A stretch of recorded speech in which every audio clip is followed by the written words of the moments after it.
Hello everybody, if you have a Dodge Ram 1500 and you are noticing a suspension noise from the front, and then also when you turn left or right and you hear more of a grinding sound coming from this side, from the driver's side, there are a few things that are happening. So first of all, I diagnosed this already. The wheel bearing is showing a high amount of play, and the upper and lower control arm bushings are worn out. The front suspension has a strut assembly, not a shock. So on this case, we are going to be replacing the strut with a quick strut assembly. And once you get your wheel off, take out the axle nut. Then first thing I'm going to do is remove the upper control arm. To do that, you're going to need to open the ball joint here, the inner bolt here, disconnect the fastener to free the bolt. Same goes over here. You're going to disconnect the fastener, take the bolt out. Now there is room, it's plastic, so you can go behind it easy with your tools. And then there's the ABS sensor. You want to disconnect it because the last thing you want is breaking the sensor. In my case, I am replacing the hub assembly. It's coming, it got a new sensor on it, and I will be using it, but for you guys, make sure that you don't break these things. Now, just because I'm doing some other repairs to it, you might not have to do all this. For this, if you're replacing just the upper control arm, you're going to open those two bolts, take the ball joint out. If you have a spreader, you can spread this and take it out. If you don't, you can use an impact rat gun to impact this section. It will take the ball joint out. Then you'll push in the new control arm and tighten it. There is no alignments here, so don't worry about the alignment. But if you're replacing the lower control arm, which I am also replacing, they have alignment marks inside as well. So what you want to do is you want to mark your washer positions. So when you take the lower control arm out, you will be able to install it back exactly how it was. And then drive the car, see if you need alignment. Or if you don't. Now, also, I'm removing the strut assembly, so I gotta take this bolt out. Next thing, I'm gonna remove this sway bar links. You gotta open this bolt and the bottom one, take the link out completely. I will do that. You can do whatever you wish. And then to remove the quick strut, open these three bolts and then get the quick strut out. Now, since you're doing all this work on this side, like I am, and you don't want things to be in your way and causing any headache, one thing you could do is remove the fender liner completely. This gives you unrestricted access to both sides to get things done and to top off the strut assembly. I'm going to go ahead and try to remove this fender liner and show you how much room you actually get. To disconnect the fender liner, you have to remove all the 8mm bolts. They're mounted in various places. To get the fender liner free, once you have all the bolts removed, you can move it and it feels free. So you have to guide it out like that. Here you go. So, perfect. Now let's see. Unrestricted access to both sides of the control arm and top of the strut assembly. You can also see if there's any type of funny wiring work going on here. This is your ABS sensor wire, so do not forget to connect that. Also, if you're working on your exhaust manifolds, spark plugs, this is the best area to get access to. So you don't have to lean on the truck and reach into the areas that are hard to get to. So you got very easy access. So you can open the bolt and fasteners out of here, nice and easy. Right now, your upper control arm should be free. Let's pull it out. Tug, there you go. So right here, I have enough room to put a universal socket and put an extension to get this out. Here's the setup I have. Next, I need to take out the hub assembly. It is bolted from behind the knuckle. So you're going to need to get yourself extension with the swivel. Open 1, 2. You can open all 3 bolts. That's how big they are. And take the hub assembly out. Alright, so you're gonna use your hammer to knock the heck out of this thing. Here's a new hub assembly. We're just gonna make sure it's the right one. 5 lug. It's perfect. So before you install the hub assembly, you want to take out all this from the housing. Use a wire brush, sandpaper, whatever you got. Use everything. Get this cleaned before you can put new hub assembly in. I'm going to use the grease onto the axle shaft to slide into the hub assembly. But before I do any of that, I need to replace the control arm at the bottom. So I'm going to work on that right now. Take out the bottom control arm. You need to remove the bolt securing the lower ball joint here. And if your control arm did not come with a new ball joint, you can open this snap ring on top and press out the ball joint and push a new one. But if you're replacing the control arm, you should be putting new ball joint in there. Next, we're gonna open these right there. All right. Unfortunately, the inside one, I don't think I can get with the gun, but let's try it out. What if I'm lucky enough that my swivel fits? Nope.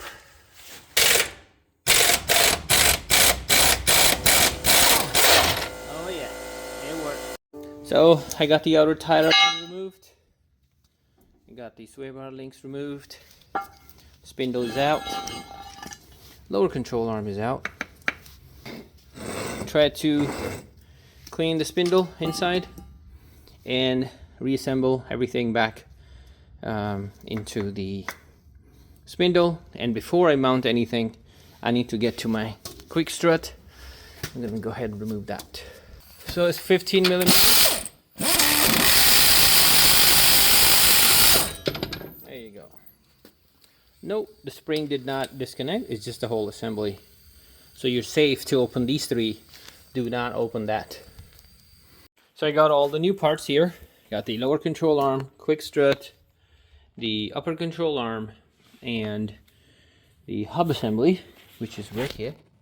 Time to put it back together. So how I would start it is I would guide the control arm into the mounting section, put the bolts back in, and then slide the spindle in into the ball joint section, tighten it up. You don't have to torque it down at this point. And then I would connect my quick strut, which is new in here, to the upper mounts right there, and then bring it down, connect it to the lower control arm. Because we need to do this before the entire suspension system gets under stress. That will allow us to install the strut without any other jacks or forcing the strut in place. Once you get the upper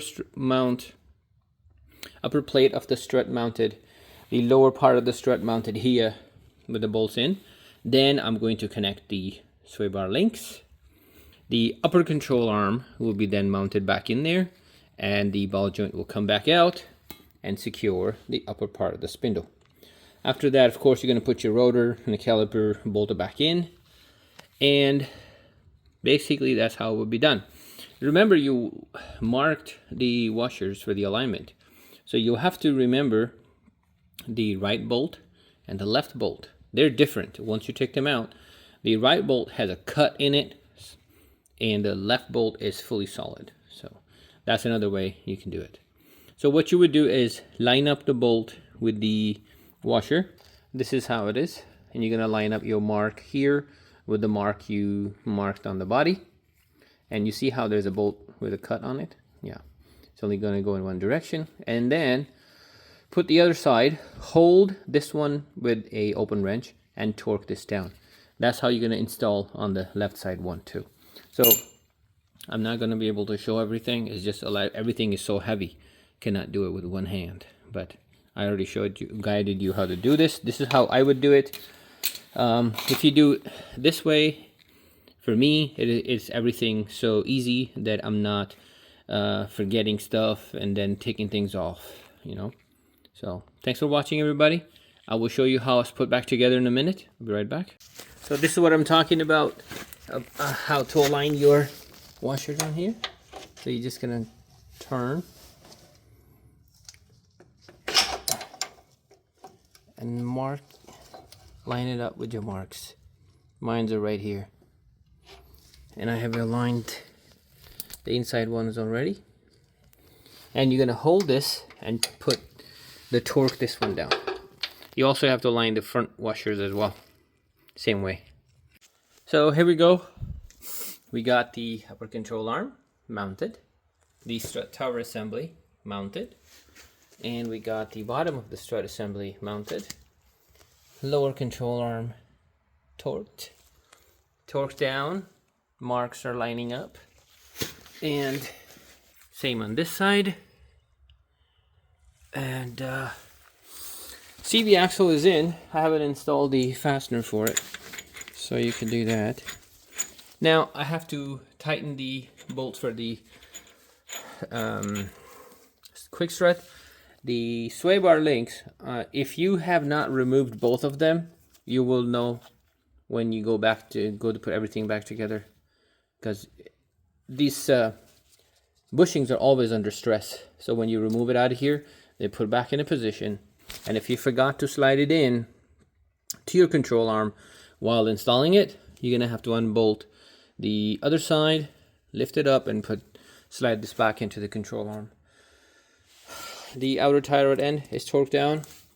New hub assemblies in. New ABS sensor.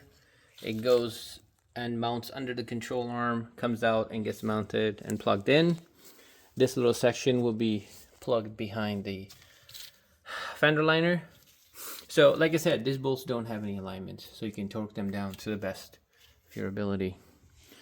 Now, if you are installing the lower control arm and upper control arm like me, and you want to make sure that this bolt gets slid in and you're able to tighten it down, all you need to do is tighten 1 or 2 threads, push this down as much as you can, and then take your torque gun, and rest of the work the gun will do and lift it up into position. That's one thing you can do. If you don't have torque gun and you're doing this by open wrench, then you're gonna have to hold one right here and then hand tighten the rest. It will lift the entire system back up and torque it down for you. Put it back into this seated place. I'm not torquing this bolt right now. I'm gonna final tighten it after I have the wheel on and the car is on the ground. Then I'm going to tighten my strut assembly bolt, and what it would do is it will prevent the stress onto the bushing. If I tighten it right now and the car is dropped, it will twist and stay under stress all the time, and it will get damaged faster. Also, this one here, I will be able to tighten when the car is on the ground. The sway bar will flatten out a little bit, and I'll be able to tighten it more. These are the 2 things you can tighten after the car is on the ground with the wheels on, and you have plenty of space behind there to attend to it. Now, I am not replacing any of the rotors and pads, so I'm just going to put everything back together. So here you go, everybody. You just got to put the fender liner back in. Entire job is complete. And like I said, I'm going to torque down the sway bars and the strut bolt after I get the car onto the ground. So here I got the car back onto ground, and I'll show you what sway bar is doing and why I wanted to tighten it. See how it lined up perfectly? Now it's the perfect time to tighten it up. Same goes with the lower shock bolt. I have marked it, and my mark is completely hidden. That means the shock itself moved clockwise, hiding my mark. So this shows you how much stress the bushing takes if you tighten this while the car is in air. You have to make sure the car is on the ground, tighten it down. And the bushings are compressed good right here after you put the car on the ground. Thanks for watching, everybody. See you in the next video.